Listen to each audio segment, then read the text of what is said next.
sobre isso ontem, 3-1 diante do Júnior Barranquilla. E hoje o Everton Ribeiro participou do podcast do GE. Globo com o Caê, nosso setorista, repórter que acompanha o dia a dia sempre do Flamengo. E a gente separou 2 trechos para a gente conversar aqui, tá, Paulo? E também Rafa. Inclusive a primeira parte... A gente já falou sobre esse assunto aqui no Troca de Passes, mas a gente separou um trechinho em que ele fala sobre essa fase goleadora dele. Porque ele já marcou 7 gols em 32 jogos, a gente comentou isso, é uma média alta de gols por partida, 0,23, a melhor dele desde que ele chegou ao Flamengo em 2017. Então vamos ouvir o que ele disse e depois a gente repercute aqui na mesa. Eu me cobro muito, né, de estar fazendo gol. O ano passado... eu fiz 6, né? 6 ou 7, né? Esse ano já cheguei nessa marca e eu espero continuar fazendo, porque o ano passado, eu sempre falo, né? Eu tive algumas contusões que me atrapalharam e não podia deixar o meu 100% sempre, né, dentro de campo. Às vezes tinha que acabar equilibrando ali, às vezes tentando armar mais. Porque estava com um pouco de dor, mas nesse ano, graças a Deus, sem dor nenhuma, estou podendo aprimorar cada vez mais essa chegada na área e tá ajudando com gols, que é o melhor momento do futebol, né? E espero fazer mais aí pela frente. E vai fazer, né? Pelo menos a fase demonstra isso, Rafa. A tendência é essa, mas a gente falava ontem, né? Se foram só 6 gols em 2019, teve uma produção no número de passes para gol absurda, né? Foram 15 passes. Então, de qualquer forma, ele teve participação direta em 21 gols do Flamengo na temporada. Isso sem falar a construção, né? A quantidade de vezes que ele participa com o segundo passe, o terceiro, né? Anterior ao gol. Então, é um jogador muito relevante. Encontrar o caminho das redes é muito bom para ele. Mas acho, assim, indiscutível que a temporada passada, nesse sentido, por mais que tenha tido um número menor de gols, foi muito impactante pelas participações em gols, de maneira geral, de maneira direta, né? Então, eu acho que é essa média que ele tem que perseguir. A gente está falando de 6 mais 15, 21. 21 gols com participação direta. Ele tem esse ano, se não me engano, pelos números que a gente mostrou aqui, os 7 gols até agora. Você tem dúvida dos números? 5 assistências. Nosso telão vai te ajudar. Paulo Nunes, com licença... Mas eu vou ter que tirar você do telão para colocar aqui os números do Everton. Ah, viu? Você é bom, você é bom. Essa coisa de número, tudo aqui é com o Rafael Rezende sempre. Ele é bom de matemática. Não sei, nunca vi jornalista ser bom de matemática. É o primeiro. É o primeiro. Eu não sou bom. Jogos em 2020 do Everton Ribeiro. É sim, é bom. 32 jogos, 28 como titular, 7 gols marcados, que a gente já estava falando, 5 assistências e participação direta, portanto, 14%. São ótimos números. Então, se ele precisasse de mais 9 participações para igualar os números do ano passado. Eu acho que ele tem margem para isso. A gente está falando de um Flamengo no ano passado, ele bateu 62 partidas. Então, ele tem praticamente o dobro, né? Tem quase 30 jogos agora ainda pela frente até o fim da temporada, em média, para atingir essas 9 participações. Então é bem provável que ele tenha números melhores em 2020/21, já que não vai acabar esse ano. Vai até fevereiro. Na temporada passada. Paulo, você que é tão experiente, esteve dentro de campo, tem muita história para contar. Quando o jogador está nessa fase, só melhora, né? Porque a autoconfiança também aumenta. Sem dúvida. E o Rafa estava falando aí sobre os números, né? Tenho quase certeza que 9 gol entre gols e assistência ele vai fazer ao natural. Eu sempre disse que no ano de 2019 o Flamengo tinha 2 caras que resolviam o problema, né? Que era Bruno Henrique e Gabigol. E eu mudei de opinião no ano de 2020 para você ver tanto que esse elenco do Flamengo, tanto esse time do Flamengo é superior aos demais. Hoje eu não vejo um Flamengo sem Everton Ribeiro e Arrascaeta. São jogadores que além da qualidade, né, como o Rafa falou, de acelerar, desacelerar, segurar a bola, propor o jogo, construção, quebrar essas linhas. Aí você pega um Everton Ribeiro que tem todas essas capacidades e começa a ter o prazer do gol, Rafa. Quando você começa a ter o prazer do gol, você quer ele todo jogo. Quando eu joguei no Flamengo, eu fiz poucos gols, porque jogava num modo, né, posicional, que todo mundo fala hoje, né? Parece que quando a gente fala modo posicional, é ruim, pelo contrário. São maneiras de jogar, são ideias de jogo. O Flamengo de 92, se você olhar, era totalmente posicional. Era um time vencedor, era um time que usava do seu jogo para conseguir as vitórias. E quando o Everton, e na minha opinião o Everton e o Arrascaeta, faz esse jogo virar mais funcional, né, porque não tem como o Domi segurar esses dois jogadores, o Everton cresce muito e ele vai para dentro da área. E você tendo um jogador com a capacidade que tem o Everton, né, junto com o Arrascaeta, sempre digo isso, com a capacidade que ele tem de quebrar linhas, de um passe à vertical, né, de um toque de genialidade, bate bem na bola, tem visão de jogo, o cara começa a fazer gol e gosta. Não tem essa, ele vai para o jogo, hoje eu vou fazer gol.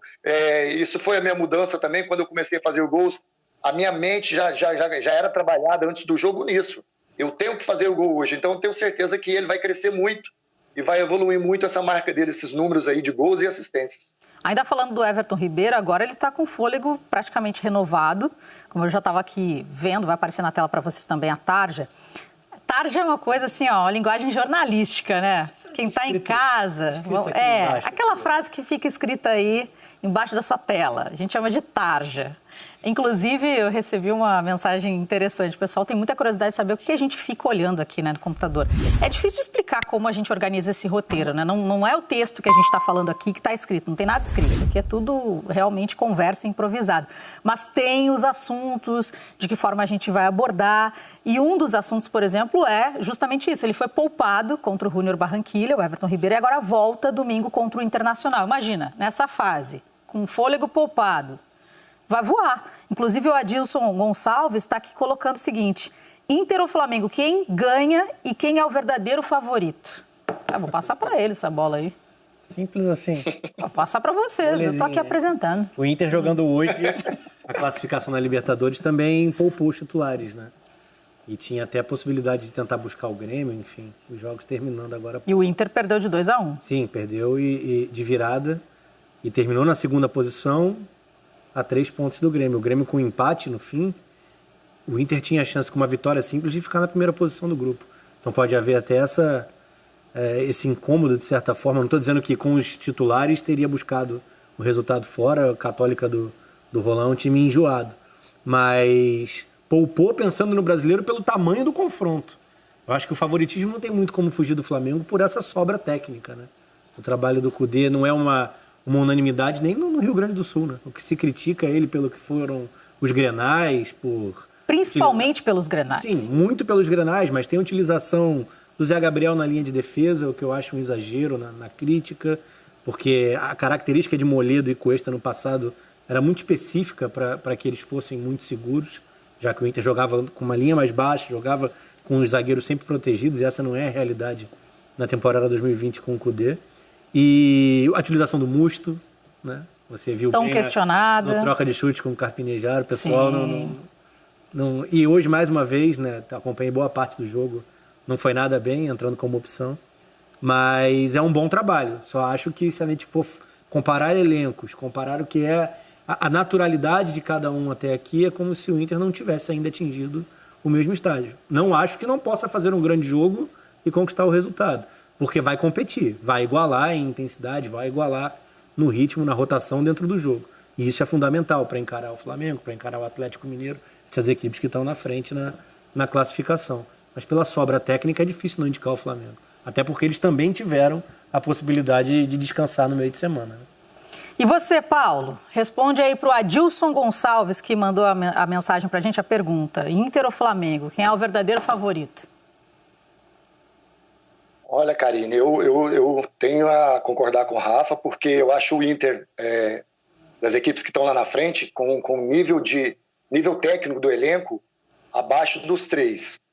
Eu não vejo o Inter com o melhor elenco do que o Atlético, e muito menos contra o Flamengo. Eu vejo o Inter muito bem treinado, muito bem equilibrado.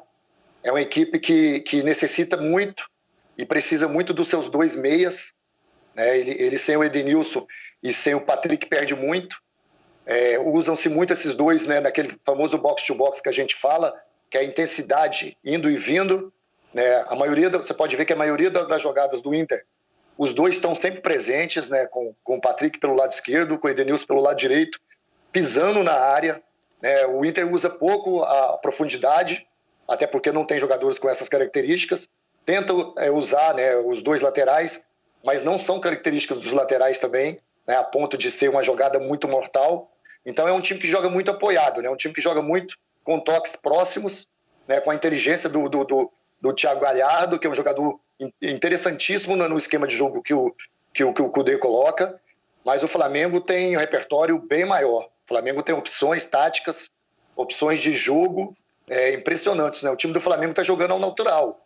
Esse é um problema, né? Quando o time do Flamengo começa a jogar no seu natural, as coisas acontecendo naturalmente, sem esforço, é muito difícil segurar o Flamengo, porque tem jogadores, além de você ter um trabalho, né, de bola, um trabalho, né, bem tático que a equipe que o Domi coloca, a individualidade nesses momentos são muito importantes, principalmente no último terço do campo.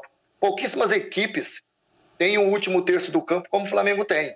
E esse último terço do campo ganha jogos a todo momento, porque você tem uma capacidade muito grande perto da área, né? E quando você traz o time como o Flamengo perto da sua área, as dificuldades aumentam muito. Então, assim, acho um jogo difícil, até porque o Inter vai entrar com tudo, sabe, da força que tem o Flamengo, mas se eu fosse escolher, com certeza o Flamengo tem uma vantagem, e se souber e saber jogar esse jogo, pode conseguir uma grande vitória lá dentro.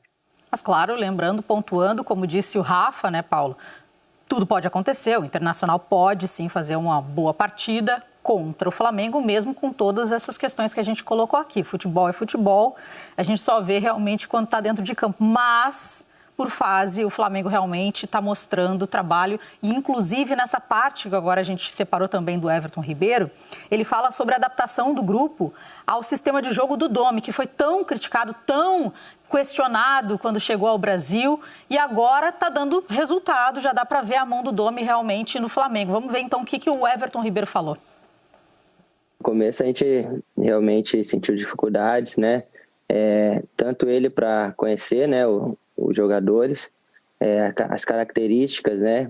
Em uma semana ele teve que tentar achar ali o melhor posicionamento da gente, junto com o que ele tinha de ideia de futebol, né? Que era o 4-3-3 com 3 meias e 3 abertos, 2 abertos e 1 no ataque.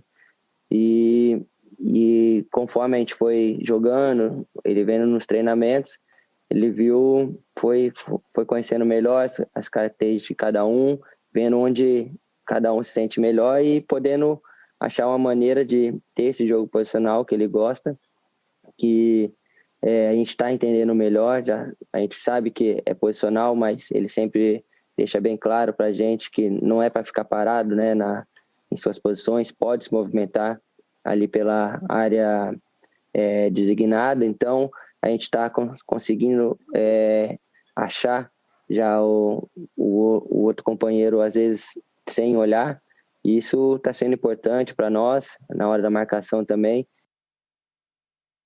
Rafael Rezende, já vou rolar a bola para você, para a gente ver essa análise que o Everton Ribeiro fez. Estou parado aqui esperando a bola chegar, porque para é aí, só um pouquinho. Né? É posicional, exato. Ele não pode sair ali, ó, do quadrado dele. Exato. Sair alguém ocupa. Exato, boa. Mas é uma compreensão que a gente falou muito sobre isso aqui na chegada do Domi, né? Não é porque é ofensivo que tudo se parece. Você não divide treinadores entre brasileiros e estrangeiros, entre ofensivos e defensivos. Dentro dessas caixas você ainda tem diversos desmembramentos em conceitos, em ideias de jogo. Então, a grande questão era entender quanto tempo o Domi precisaria e sempre colocando em perspectiva que esse elenco do Flamengo, em termos de cognição, a questão da tomada de decisão, o nível, né, a qualidade do que é a carreira, a bagagem desses atletas é muito acima da média no Brasil. Como foi para bater o topo, a excelência no trabalho com o Jorge Jesus e como tem sido para assimilar, para compreender e para aplicar dentro dos jogos aquilo que é pedido pelo Domi. Porque tem diferenças profundas, assim, sabe? O jogador brasileiro está acostumado a procurar a bola. Essa questão de ficar ali no seu espaço, não é ficar estático, mas é respeitar o seu espaço. Dentro dos espaços de fase do jogo de posição, considerando aonde está a bola, que é o centro do jogo, Isso é contracultural. Eu já usei essa palavra milhares de vezes. Acho que todas as vezes que a gente falou sobre... Até para o torcedor que está assistindo, né? Não é comum no futebol brasileiro. E isso tem um impacto, né? Então, por isso, o tempo seria necessário. As correções que vêm muito mais por vídeo e a partir do que se vê nos jogos do que nos treinamentos, porque não há tanto tempo hábil assim pela realidade dessa temporada no Brasil.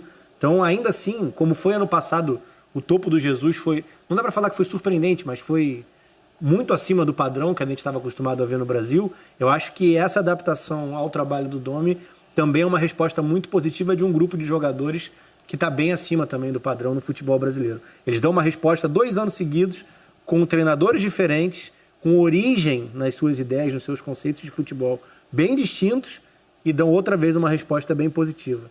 Então também passa por um grupo de muita qualidade, sem dúvida. E a resposta está ali na tarja, nessa frasezinha que está aí na tela de vocês, né? Aproveitamento do Flamengo é de 87% nos últimos 10 jogos, são 8 vitórias e 2 empates, mas para o jogador administrar, assimilar, entender a ideia do jogo, a proposta do Domi, é um desafio, como bem falou o Rafa, né, Paulo?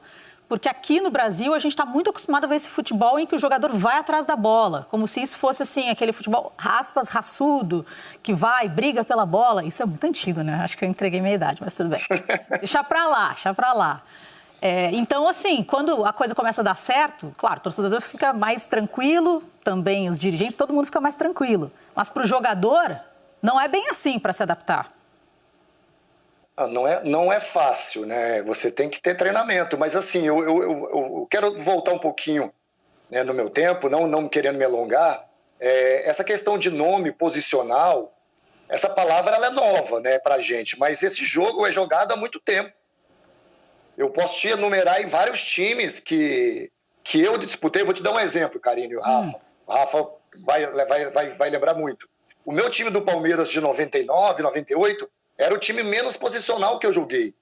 Mas o Grêmio de 95, 96 era muito posicional. O Flamengo, repito, de 92, era altamente posicional, né? Você tinha, como o Rafa disse aí, eu tinha a liberdade de me movimentar até um determinado espaço do campo, que era do lado direito até o meio, entrar em diagonal, sair da diagonal para o lado direito, o Nélio também do lado esquerdo era a mesma coisa. Você tinha um Júnior, o maestro, que tinha a maior liberdade, como tem o Arrascaeta hoje, no Flamengo, era o jogador que tinha essa liberdade. O Zinho mais pelo lado esquerdo, o Idemar pelo lado direito.